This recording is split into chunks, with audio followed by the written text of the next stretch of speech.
Well, believe it or not, I'm still alive. If you subscribe to the channel, you probably noticed that I haven't made a video for over a month. And the reason being is I've been busy with work, home, you name it. Actually, my daughter and my grandkids are moving out this week, so that's part of the delay as well.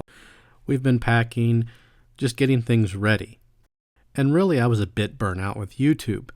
When you work 50 to 60 hours a week and you have a family, that doesn't leave a lot of time to make videos.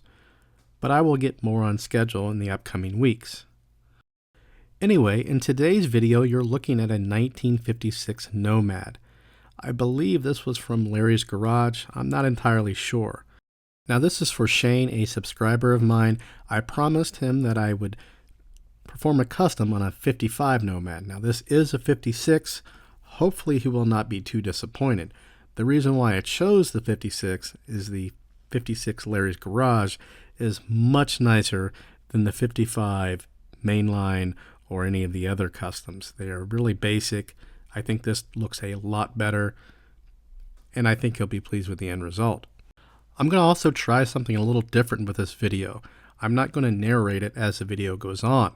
So at this time, I'd like to thank my top patrons, which are Mark Kidd and Rob over at Matchbox Garage. I'd also like to mention that all the tools I use in this video can be found in the description that's located below the video. I have Amazon links to just about everything I use. Now this is going to be a two-part video.